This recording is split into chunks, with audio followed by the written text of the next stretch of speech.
Di balik kisah-kisah suci yang kita kenal, tersembunyi sebuah naskah kuno, sebuah narasi yang begitu mengguncang sehingga harus disingkirkan dari catatan sejarah.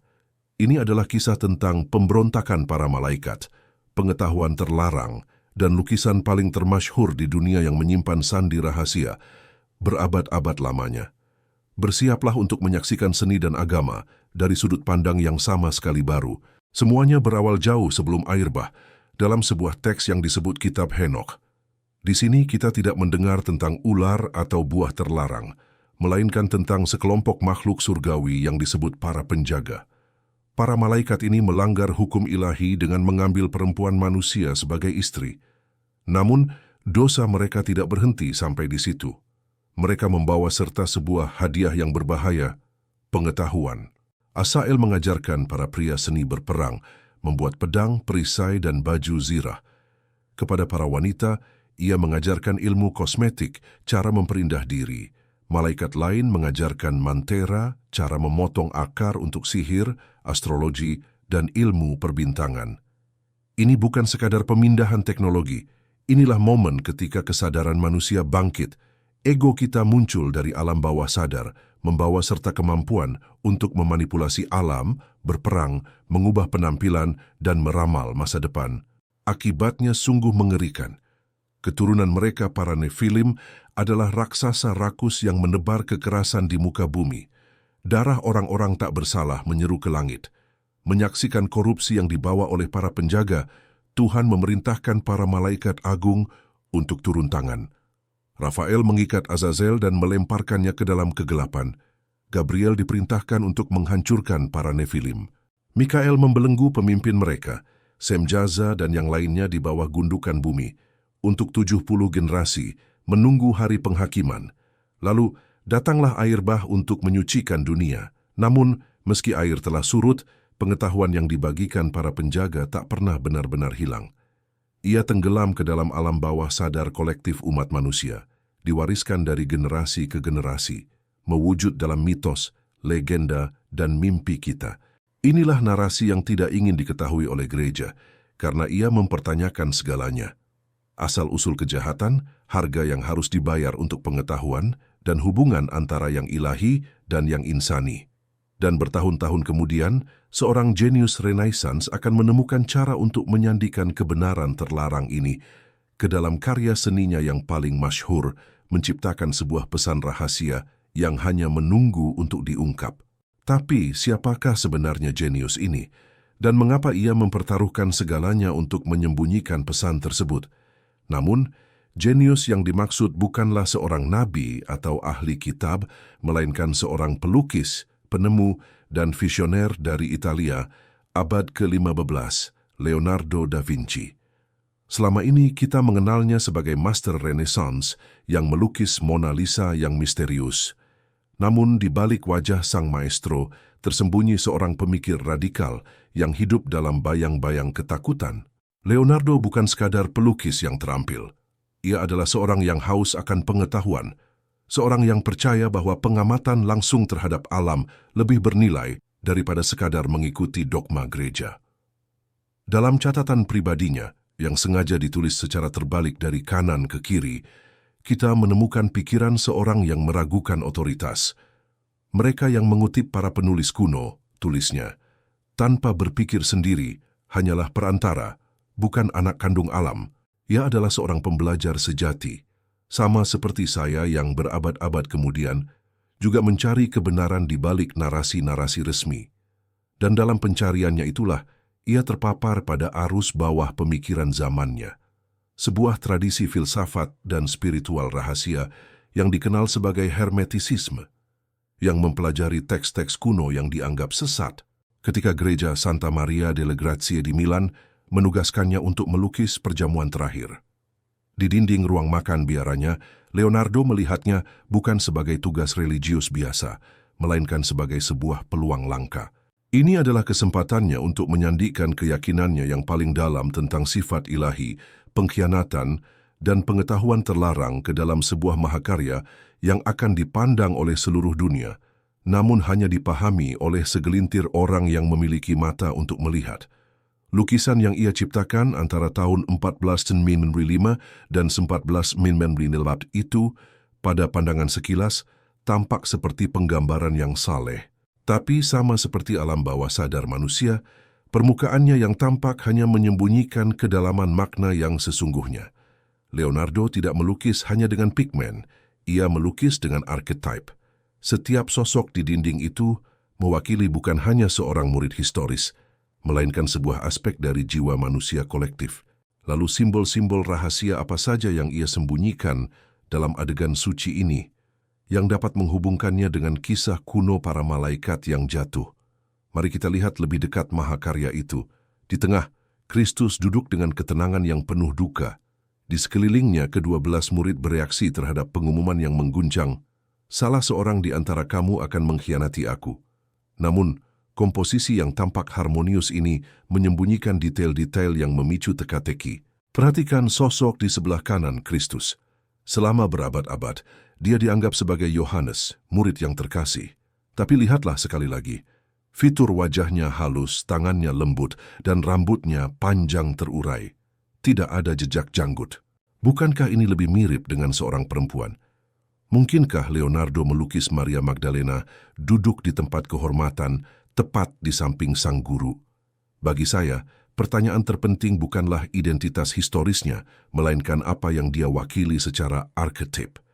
Dalam pemahaman saya tentang anima dan animus, setiap pria membawa prinsip feminin di dalam dirinya, dan sebaliknya. Sosok feminin ini melambangkan integrasi dari opposites, penyatuan maskulin dan feminin, yang penting untuk mencapai individualitas yang utuh.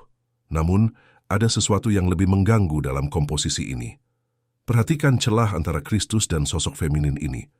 Mereka membentuk sebuah huruf V yang khas, sebuah kekosongan segitiga yang memecah keselarasan visual lukisan. Dalam simbolisme alkimia yang dipelajari Leonardo, segitiga terbalik melambangkan unsur air, feminin, dan alam bawah sadar. Kekosongan yang disengaja ini adalah cara Leonardo memberitahu kita, ada sesuatu yang hilang di sini, sesuatu yang telah dihapus dari narasi resmi. Sekarang, arahkan pandangan Anda kepada Yudas, si pengkhianat tradisional. Leonardo melukisnya dalam bayangan, wajahnya nyaris tak terlihat, menggenggam sekantung koin, lambang pengkhianatannya. Namun perhatikan posisinya. Dia bersandar menjauh dari Kristus, namun pada saat yang sama, tangannya terulur ke atas piring yang sama dengan Kristus. Ini adalah sebuah gestur ambivalensi yang mendalam.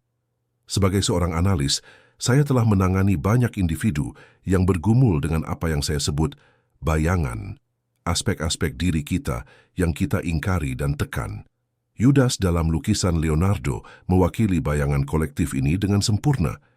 Dia bukan sekadar si pengkhianat, dia adalah pembawa kegelapan yang diperlukan untuk membuat cahaya bersinar lebih terang. Tanpa Yudas, tidak akan ada penyaliban. Tanpa penyaliban, tidak akan ada kebangkitan. Yudas adalah agen yang diperlukan dalam drama kosmis, namun dia dikutuk untuk selamanya karena memainkan peran ini. Dan inilah hubungan luar biasa yang saya temukan antara kitab Henokh dan karya Leonardo. Dalam kitab Henokh, para penjaga digambarkan sebagai malaikat yang mengkhianati kodrat surgawi mereka untuk mengalami kehidupan manusia. Mereka mengajarkan pengetahuan yang tidak seharusnya diungkap, dan untuk pengkhianatan ini, mereka dihukum selamanya. Paralelnya, Yudas, seperti para penjaga, mengkhianati yang ilahi, namun dengan melakukannya, ia memungkinkan terpenuhinya rencana ilahi. Para penjaga membawa pengetahuan terlarang yang merusak umat manusia, tetapi juga mempercepat evolusi kesadaran mereka. Yudas mengkhianati Kristus, tetapi memungkinkan keselamatan terjadi. Dalam kedua kasus ini, pengkhianatan secara bersamaan adalah sebuah kejatuhan dan sebuah peninggian, sebuah kutukan dan sebuah berkah. Leonardo memahami paradoks ini. Ia memahami bahwa pengkhianatan bukanlah sekadar kejahatan, melainkan sebuah arketip yang diperlukan dalam drama kesadaran.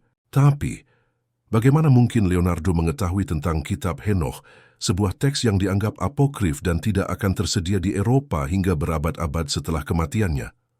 Memang, ini adalah teka-teki yang sangat besar. Bagaimana seorang Leonardo da Vinci di abad ke-15 Italia dapat mengakses sebuah teks kuno yang tersembunyi di gereja Ethiopia? Jawabannya tidak terletak pada naskah fisiknya, melainkan pada sebuah jaringan bawah tanah pengetahuan yang bergaung melintasi zaman. Zaman Renaissance Italia bukan hanya tentang kelahiran kembali seni dan sains klasik. Itu juga adalah era di mana para pemikir paling tajam secara diam-diam mengejar apa yang disebut sebagai pengetahuan kuno. Gerakan intelektual rahasia ini, yang sering kita sebut sebagai hermetisisme Kristen, berusaha menyatukan ajaran Kristen dengan filsafat hermetik, alkimia, kabalah Yahudi, dan teks-teks gnostik. Para pelaku tradisi ini percaya bahwa kebenaran religius tidak bisa hanya ditemukan dalam kitab suci yang disahkan gereja, tetapi harus dicari dalam jaringan luas tulisan-tulisan kuno. Banyak di antaranya telah dinyatakan sebagai bidah. Di Florence, kota di mana Leonardo menghabiskan masa mudanya, terdapat salah satu akademi hermetik paling penting di Eropa, yang dilindungi oleh keluarga Medici yang perkasa. Di sana para sarjana seperti Marsilio Ficino menerjemahkan teks-teks kuno dari bahasa Yunani dan Arab, termasuk karya-karya yang berisi fragmen-fragmen dan referensi kepada kitab Henokh.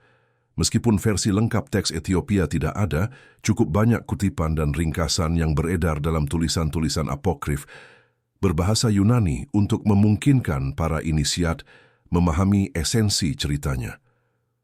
Leonardo sendiri mungkin bukan anggota resmi perkumpulan rahasia manapun, namun buku catatannya dengan jelas menunjukkan keakraban dengan pemikiran hermetik. Ia menulis panjang lebar tentang alkimia, bukan sebagai pseudosains abad pertengahan, tetapi sebagai proses psikologis transformasi. Ia mempelajari geometri suci orang-orang kuno dan merancang mesin berdasarkan prinsip-prinsip yang ia klaim temukan kembali dari teks-teks kuno. Yang lebih mengungkap lagi, Leonardo memiliki korespondensi dengan Luca Pacioli, seorang matematikawan Fransiskan yang menulis tentang proporsi ilahi dan geometri suci. Pacioli sendiri sangat terlibat dalam lingkaran-lingkaran hermetik dan hampir dapat dipastikan bahwa dialah yang memperkenalkan Leonardo kepada teks-teks yang dilarang, termasuk referensi kepada kitab Henokh. Namun, ada bukti yang lebih langsung. Dalam catatan pribadinya, Leonardo menulis sebuah frasa yang sangat dalam. Mereka yang turun dari langit dan menyentuh bumi membawa serta kebijaksanaan dan kehancuran. Pengetahuan adalah hadiah yang beracun bagi mereka yang tidak siap menanggung bebannya. Ini hampir merupakan parafrase langsung dari tema sentral kitab Henokh. Leonardo tahu. Ia tahu tentang para penjaga, tentang para malaikat yang turun dari langit untuk berbagi pengetahuan terlarang. Dan ketika ia melukis perjamuan terakhir, ia menyandikan kisah kuno ini ke dalam adegan paling suci dalam kekristenan. Ia menciptakan sebuah jembatan rahasia antara dua dunia yang tampak terpisah. Lalu, dengan cara apa persisnya ia menyembunyikan pesan ini di dalam lukisan? Inilah waktunya untuk menyelami simbol-simbol tersembunyi yang saya temukan setelah bertahun-tahun mempelajarinya. Dengan pemahaman ini, mari kita selami lapisan makna yang lebih dalam. Leonardo bukan hanya seorang pelukis, ia adalah seorang ahli kode yang menggunakan bahasa simbol universal. Pertama, pertimbangkan jumlahnya. Kristus ditambah 12 murid, total 13. Dalam kitab Henokh, pemimpin para penjaga Shemhazai sering dikaitkan dengan angka yang, melalui perhitungan numerologi tertentu, dapat mengarah pada jumlah 200, jumlah malaikat yang jatuh menurut beberapa versi. Leonardo, seorang master numerologi suci, pasti menyadari resonansi numerik ini. Namun yang lebih signifikan adalah susunan geometris para figur. Para murid dikelompokkan menjadi 4 kelompok yang terdiri dari 3 orang. Dalam simbolisme hermetik, angka 3 melambangkan Trinitas, yang ilahi termanifestasi. 4 kelompok dari 3 menghasilkan 12, jumlah suku Israel, tanda-tanda zodiak, lambang kesempurnaan. Leonardo kemudian menambahkan Kristus sebagai yang ke-13, sang yang satu yang terpisah dari kolektif, sang individu yang telah mencapai kesadaran penuh. Ini bukanlah susunan yang kebetulan. Ini mencerminkan konsep hermetik tentang anthropos, manusia kosmis yang mengandung dalam dirinya sendiri semua aspek penciptaan. Kristus sebagai anthropos adalah simbol tertinggi dari individualisasi. Manusia yang telah sepenuhnya mengintegrasikan bayangannya, animanya, semua arketipenya, dan telah menjadi satu dengan sang diri, the self, yang ilahi. Sekarang, perhatikan tangan Kristus. Tangan kirinya terbuka dengan telapak menghadap ke atas dalam gerakan menerima. Tangan kanannya menunjuk ke bawah, ke arah secangkir anggur. Gerakan ini identik dengan penggambaran Hermes Trismegistus dalam tradisi Hermetik, yang digambarkan menunjuk ke atas dan ke bawah, melambangkan seperti di atas, begitu di bawah. Prinsip hermetik fundamental bahwa makrokosmos tercermin dalam mikrokosmos. Dan ada sesuatu yang lebih dalam tentang tangan-tangan itu. Keduanya mengarah ke roti dan anggur, elemen ekaristi, yang dalam tradisi mistis melambangkan tubuh dan darah. Bukan hanya Kristus, tetapi pengetahuan ilahi itu sendiri. Untuk berpartisipasi dalam ekaristi, dalam istilah psikologis, adalah mengintegrasikan yang ilahi ke dalam jiwa, membuat yang tidak sadar menjadi sadar, membawa terang pemahaman ke dalam kegelapan ketidaktahuan. Dan inilah hubungan penting dengan kitab Henokh. Para penjaga menawarkan pengetahuan ilahi kepada umat manusia, buah dari pohon terlarang, sebelum umat manusia siap untuk menerimanya. Kristus sebaliknya menawarkan pengetahuan transformatif pada momen yang tepat, ketika kesadaran manusia telah berevolusi cukup untuk mengintegrasikannya tanpa hancur karenanya. Inilah perbedaan mendasar antara para penjaga dan Kristus, menurut Leonardo. Bukan bahwa yang satu jahat dan yang lain baik, tetapi yang satu bertindak sebelum waktunya, sedangkan yang lain bertindak dalam kairos, momen yang tepat. Namun penemuan paling mengejutkan datang dari teknologi modern, yang akhirnya mengungkapkan bukti tak terbantahkan dari pesan rahasia Leonardo, tersembunyi di lapisan-lapisan yang tak terlihat oleh mata telanjang. Pada tahun 2019, sebuah tim peneliti Italia dan Jepang memulai proyek pemindaian perjamuan terakhir dengan teknologi pencitraan hiperspektral yang mutakhir, mencari lapisan tersembunyi di bawah lukisan yang ada. Apa yang mereka temukan membuktikan intuisi saya selama ini. Tersembunyi di bawah lapisan cat dan terintegrasi dalam bayangan komposisi, mereka menemukan kata-kata yang sengaja ditulis Leonardo, frasa-frasa dalam bahasa Italia kuno. Tulisan-tulisan ini tidak acak, mereka membentuk pola spiral yang dimulai di dekat tangan kanan Kristus dan meluas keluar, menyentuh setiap murid secara berurutan. Frasa-frasa yang terungkap itu sangat mengganggu. Setelah diterjemahkan, tulisan-tulisan itu berbunyi, "Ia yang memakan buah terlarang melihat dengan mata yang takut dibuka orang lain. Pengkhianatan adalah harga yang harus dibayar untuk pengetahuan, dan para malaikat yang jatuh membawa kebenaran di sayap mereka." Setiap frasa ini adalah referensi langsung atau tidak langsung untuk kisah para penjaga dari kitab Henokh. Namun tulisan yang paling menggemparkan ditemukan tepat di bawah sosok Yudas, ditulis dengan huruf-huruf kecil yang hanya dapat dideteksi oleh pemindai hiperspektral. Tulisan itu berbunyi, "Shemhazai menangis ketika dia jatuh, tetapi hadiahnya bagi umat manusia lebih besar daripada dosanya." Shemhazai adalah salah satu pemimpin utama para penjaga. Di sini, Leonardo membuat perbandingan yang terang-terangan antara Yudas dan malaikat yang jatuh itu. Dia menyatakan bahwa pengkhianatan Yudas, seperti pemberontakan Shemhazai, adalah tindakan yang diperlukan dalam drama kosmis evolusi kesadaran. Penemuan ini bukanlah kebetulan, ini adalah konfirmasi. Leonardo tahu, dan dia meninggalkan petunjuk ini sebagai warisan untuk generasi mendatang, bagi mereka yang memiliki alat dan pemahaman untuk membacanya. Dia menyampaikan sebuah kebenaran yang ditekan oleh otoritas agamanya, bahwa cahaya dan kegelapan, pengkhianatan dan pengorbanan adalah bagian yang tak terpisahkan dari sebuah rencana yang lebih besar. Sebuah rencana yang tidak tentang penghukuman, tetapi tentang kebangkitan kesadaran. Pesan rahasianya akhirnya terungkap. Tapi, mengapa pesan ini begitu berbahaya sehingga harus disembunyikan selama berabad-abad? Dan yang lebih penting, apa maknanya bagi kita di sini saat ini?